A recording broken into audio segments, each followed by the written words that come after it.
여러분, 나이가 들면 욕심이 줄어들 것이라고 생각하셨나요? 많은 분들이 그렇게 생각합니다. 젊을 때는 더 많이 가지려 하고, 더 높이 올라가려 하고, 더 많은 것을 이루려 하지만, 나이가 들면 자연스럽게 그런 욕심들이 사라질 것이라고요. 하지만 실제로 삶을 가까이서 들여다보면 현실은 조금 다릅니다. 어떤 것들은 나이가 들어도 오히려 더 강하게 붙잡고 싶어집니다. 자녀의 삶에 관여하고 싶은 마음, 더 많은 돈을 모아두어야 한다는 불안, 지나간 좋은 시절에 대한 그리움, 누군가에게 인정받고 싶은 욕구, 내 생각이 옳다는 확신. 이것들이 때로 나이가 들수록 더 단단하게 뿌리를 내리기도 합니다. 왜 그럴까요? 나이가 든다는 것은 통제할 수 없는 것들이 늘어난다는 뜻이기도 합니다. 몸이 예전 같지 않고 사회에서의 역할이 줄어들고 시간이 한정되어 있다는 것이 느껴질수록 오히려 무언가를 붙잡으려는 마음이 더 커지기도 합니다. 통제할 수 없는 것이 많아질수록 통제할 수 있다고 느끼는 것을 더 강하게 쥐려 하는 것이지요. 그런데 바로 그 집착이 노년의 삶을 가장 힘들게 만드는 경우가 많습니다. 부족해서 힘든 것이 아니라 이미 충분한데도 내려놓지 못해서 힘든 것. 이것이 노년의 고통 중 많은 부분의 진짜 원인입니다. 법정 스님은 이런 말씀을 하셨습니다. 우리는 필요한 것보다 훨씬 많은 것을 가지고 있으면서 그것을 더 많이 가지려 한다. 그 욕심이 삶을 무겁게 만든다. 혹시 여러분도 아직 놓지 못한 것이 있으신가요? 오늘 이 영상에서는 늙어서 절대 내려놓지 못하는 집착 5가지를 차분하게 이야기해 드리려고 합니다. 이것은 누군가를 비난하거나 판단하는 이야기가 아닙니다. 우리 모두가 가질 수 있는 인간으로서 아주 자연스러운 집착들을 함께 들여다보고 그것을 조금 더 가볍게 내려놓을 수 있는 방향을 생각해보는 시간입니다. 이 이야기를 들으시고 나면 지금 여러분이 꽉 쥐고 있는 것 중에서 조금 힘을 빼도 되는 것이 보이기 시작하실 것입니다. 함께 천천히 시작하겠습니다. 여러분, 자녀가 여러분의 뜻대로 살아주지 않을 때 어떤 마음이 드시나요? 자녀를 사랑하는 마음은 세상에서 가장 아름다운 감정 중 하나입니다. 그 마음을 잘못되었다고 할 수 없습니다. 하지만 사랑이 집착으로 변할 때 그것은 부모와 자녀 모두를 힘들게 만듭니다. 자식에 대한 집착은 어떤 모습으로 나타날까요? 자녀의 직업, 배우자, 거주지, 자녀 양육 방식, 심지어 일상의 작은 선택들까지 관여하고 싶어집니다. 자녀가 내 의견과 다른 선택을 하면 서운하고, 내가 원하는 방향으로 살지 않으면 걱정이 되고, 자녀가 나에게 의존하지 않으면 소외된 느낌이 듭니다. 이것이 왜 생길까요? 수십 년 동안 자녀를 돌보고 결정을 내려주는 것이 부모의 역할이었기 때문입니다. 그 역할이 몸에 완전히 배어 있는데 자녀가 성인이 되어 독립하면서 그 역할이 필요 없어지기 시작합니다. 하지만 오랫동안 해온 역할을 갑자기 내려놓기는 쉽지 않습니다. 그래서 계속해서 그 역할을 하려고 하는 것이지요.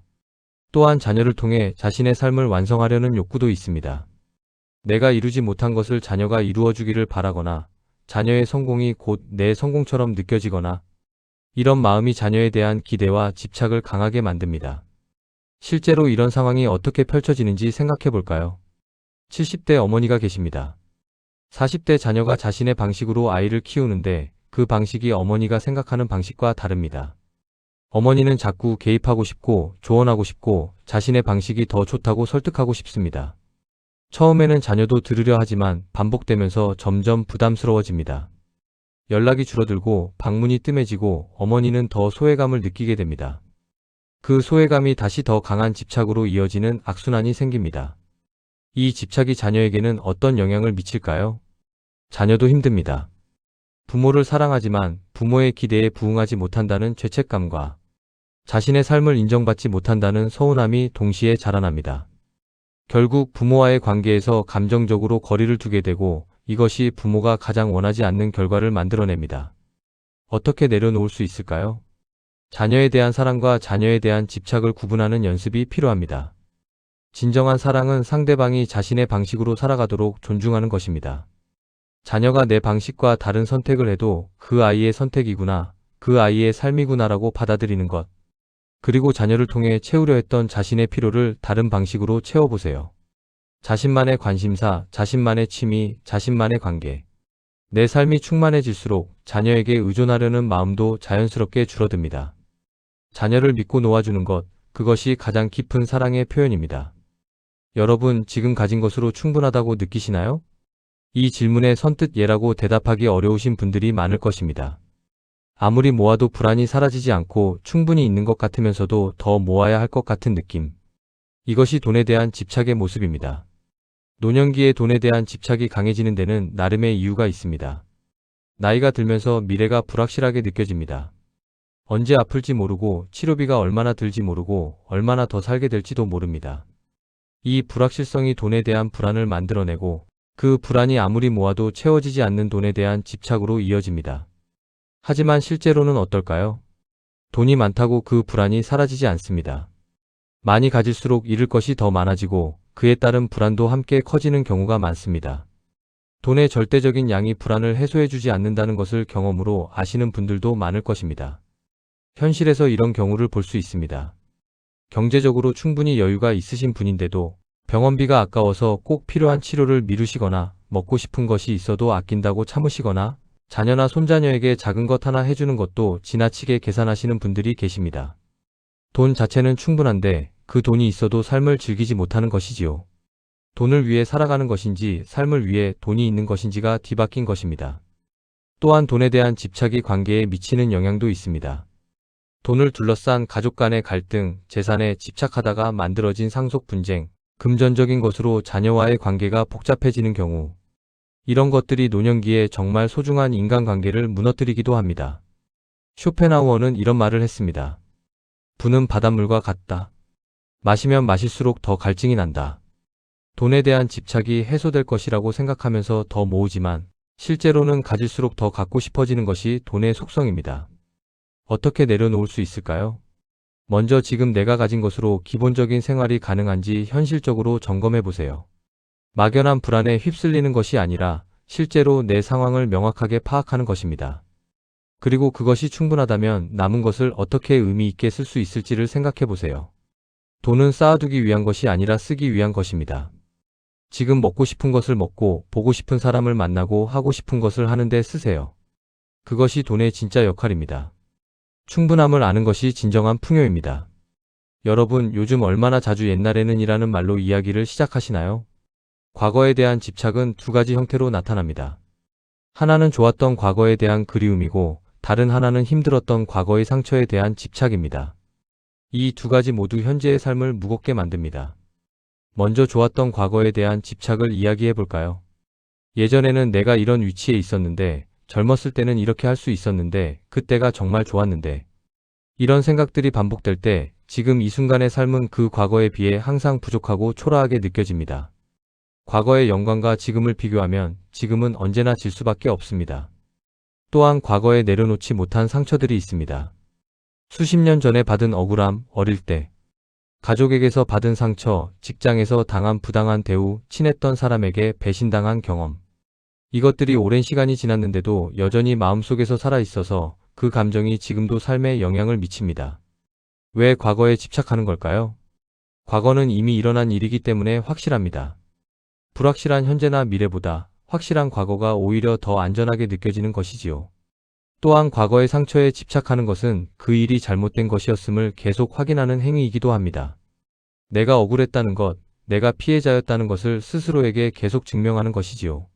하지만 과거에 머무는 동안 어떤 대가를 치르게 될까요? 지금 이 순간이 사라집니다. 오늘 아침의 햇살, 오늘 마주한 사람의 따뜻함, 오늘 먹은 밥의 맛. 이런 것들이 과거에 집중된 마음에는 들어오지 않습니다. 그리고 지금 이 순간들이 모여서 나머지 삶이 됩니다. 과거에 집착하는 동안 지금을 잃어버리는 것이지요. 노자는 이런 말을 했습니다. 물은 낮은 곳으로 흐른다. 거스르지 않기 때문에 막히지 않는다. 이미 흘러간 것은 흘러가게 두는 것, 그것이 자연스러운 삶의 방식입니다. 과거를 붙잡으려는 것은 흐르는 물을 거꾸로 되돌리려는 것과 같습니다. 어떻게 내려놓을 수 있을까요? 과거를 내려놓는다는 것이 그 일을 잊거나 용서해야 한다는 뜻이 아닙니다. 그 일이 일어났다는 것을 인정하되 그것이 지금의 나를 계속 지배하도록 두지 않겠다는 선택입니다. 과거의 상처가 자꾸 올라올 때 글로 써보세요. 그 감정을 종이 위에 꺼내어 놓는 것만으로도 마음이 한결 가벼워집니다. 그리고 조용히 이렇게 말해보세요. 그 일은 이미 지나갔다. 지금 나는 여기에 있다. 과거는 배움의 장소이지 영원히 살아야 할 곳이 아닙니다. 여러분, 가장 가까운 사람에게 인정받지 못할 때 어떤 기분이 드시나요? 인정받고 싶은 마음은 인간의 가장 근본적인 욕구 중 하나입니다. 어릴 때부터 부모에게, 선생님에게, 친구에게 인정받고 싶어 하고 어른이 되어서는 배우자에게, 자녀에게, 사회에서 인정받고 싶어 합니다. 이 마음 자체가 잘못된 것이 아닙니다. 하지만 노년기에 이 욕구가 집착이 되면 정말 지치는 일이 생깁니다. 자녀에게 인정받고 싶은 마음이 특히 강해집니다. 내가 이만큼 희생했는데, 내가 이만큼 해줬는데 자녀가 그것을 알아주지 않을 때의 서운함. 아이들이 자주 연락하지 않으면 서운하고 찾아오지 않으면 섭섭하고 내 조언을 따르지 않으면 무시당하는 것 같은 기분이 드는 것이지요. 친구나 지인들에게서의 인정도 마찬가지입니다. 모임에서 자신의 이야기를 해줄 때, 자신의 과거 업적을 알아줄 때, 자신을 중요하게 여길 때 기분이 좋아지고 그렇지 않으면 소외감을 느낍니다. 왜 인정에 대한 집착이 이렇게 끝없이 사람을 괴롭힐까요? 인정은 외부에서 오는 것이기 때문입니다. 내가 통제할 수 없는 것에 나의 행복을 의지하는 것이지요. 상대방이 인정해주면 기분이 좋아지지만 상대방이 인정해주지 않으면 무너집니다. 이 롤러코스터가 노년기에도 계속된다면 정말 지치는 삶이 됩니다. 또한 인정을 받기 위해 자신을 잃어가게 됩니다. 자녀에게 인정받으려고 자녀가 원하는 것을 해주고 모임에서 인정받으려고 보여주기 위한 말과 행동을 하게 됩니다. 그 과정에서 진짜 나는 점점 뒤로 물러나게 됩니다. 어떻게 내려놓을 수 있을까요? 인정의 원천을 밖에서 안으로 옮기는 연습을 해보세요. 저 사람이 나를 어떻게 생각하는가 대신 나는 오늘 나 자신에게 떳떳한가를 기준으로 삼는 것입니다. 자기 자신에게 인정받는 것, 이것이 가장 안정적인 인정의 원천입니다. 그리고 인정받지 못해도 괜찮다는 연습을 해보세요. 자녀가 자주 연락하지 않아도, 내 조언을 따르지 않아도 그것이 내 가치를 낮추는 것이 아님을 기억하세요. 나의 가치는 외부의 반응으로 결정되지 않습니다. 여러분, 오랫동안 살아오면서 확신하게 된 것들이 있으신가요? 오랜 경험에서 나온 확신은 소중한 것입니다. 수십 년을 살면서 쌓인 지혜는 정말 가치 있는 것이지요. 하지만 그 확신이 내가 옳고 남이 틀렸다는 고집으로 굳어질 때 관계를 무너뜨리기 시작합니다. 내 생각이 옳다는 집착은 어떤 모습으로 나타날까요? 자녀가 다른 방식으로 살아가는 것을 보면 그건 잘못됐어, 이렇게 해야지라고 말하고 싶어집니다. 친구가 다른 의견을 내면 그 사람은 몰라서 그래라고 생각합니다. 세상이 바뀌는 것을 보면 요즘 세상이 왜 이 모양인지라며 예전 방식이 더 옳다고 생각합니다. 왜 나이가 들수록 이 집착이 더 강해지는 경향이 있을까요? 오랫동안 자신의 방식으로 살아오면서 그것이 검증되었다는 느낌이 있기 때문입니다. 내 방식으로 살아왔고 그 결과 오늘까지 살아남았으니 내 방식이 옳다는 것이 증명된 것처럼 느껴지는 것이지요. 하지만 세상은 계속 변하고 다른 방식도 옳을 수 있다는 것을 받아들이기가 점점 어려워집니다. 이 집착이 인간관계에 어떤 영향을 미칠까요? 자녀들이 부모에게 속마음을 털어놓지 않게 됩니다. 어차피 부모는 자신의 방식이 옳다고 할 것이라는 것을 알기 때문에 처음부터 이야기를 꺼내지 않는 것이지요. 친구들도 비슷합니다. 매번 같은 방향으로 이야기가 흘러간다는 것을 알면 그 화제를 피하게 됩니다. 시간이 지나면서 관계가 형식적인 것만 남게 됩니다. 또한 새로운 것을 배울 기회를 스스로 차단하게 됩니다. 내 생각이 이미 옳다고 확신하면 다른 관점이나 방식에서 배울 수 있는 것들을 놓치게 됩니다. 어떻게 내려놓을 수 있을까요? 그럴 수도 있겠다라는 말을 연습해 보세요. 내 생각과 다른 의견을 들었을 때 바로 반박하기 전에 그 사람의 입장에서는 그렇게 생각할 수 있겠구나라고 잠깐 생각해 보는 것입니다. 이 작은 전환이 관계를 훨씬 따뜻하게 만들어줍니다. 그리고 틀렸을 때 인정하는 용기를 가져보세요. 내가 그 부분은 몰랐네, 내 말이 맞는 것 같아라고 말할 수 있는 사람이 주변에서 가장 존중받는 사람이 됩니다. 경험에서 나온 지혜와 고집은 다릅니다. 지혜는 열려있고 고집은 닫혀 있습니다. 삶의 지혜를 가진 어른은 오히려 더 열린 마음을 가진 사람입니다. 여러분, 오늘 5가지 집착 이야기를 들으시면서 마음속에 어떤 생각이 드셨나요?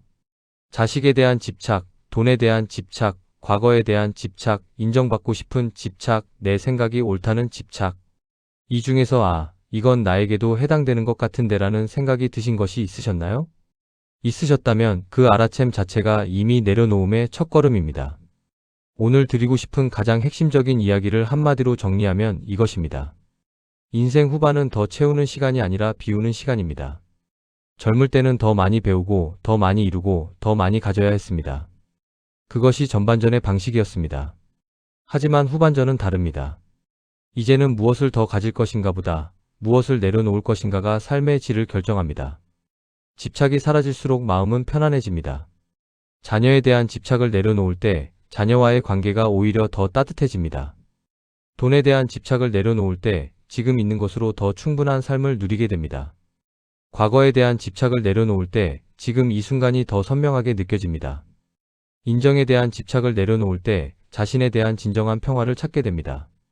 내 생각이 옳다는 집착을 내려놓을 때 세상이 더 넓고 풍요롭게 느껴집니다. 내려놓음은 포기가 아닙니다. 자유입니다.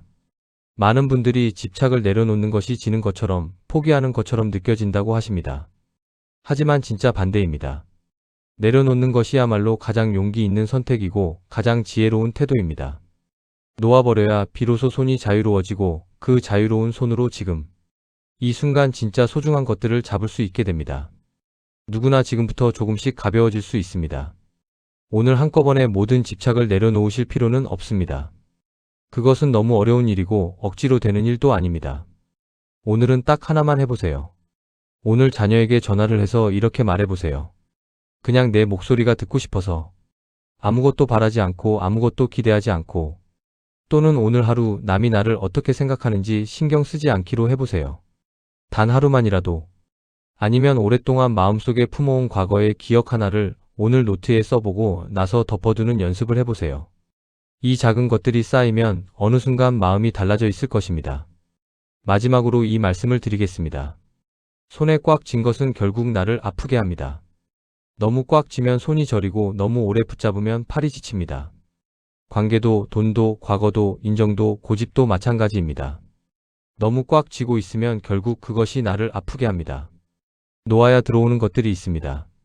손을 펼쳐야 새로운 것을 받을 수 있습니다. 마음을 비워야 새로운 것이 들어올 수 있습니다. 지금 내가 놓아버리면 무언가를 잃을 것 같지만 사실은 그것을 놓아버려야 더 소중한 것이 들어올 자리가 생깁니다. 비워야 평온이 들어옵니다. 평온은 무언가를 얻어서 생기는 것이 아닙니다. 불필요한 것들을 내려놓을 때 자연스럽게 찾아오는 것입니다. 비운 자리에 고요함이 들어오고 그 고요함이 진정한 행복의 바탕이 됩니다. 인생 후반전은 내려놓음의 예술입니다. 오랫동안 많은 것을 감당하며 살아오셨습니다. 이제는 조금 내려놓으셔도 됩니다. 놓아도 여러분은 여전히 충분히 가치 있는 사람입니다. 놓아도 여러분은 여전히 사랑받아야 할 사람입니다. 놓아도 여러분의 삶은 충분히 의미 있습니다.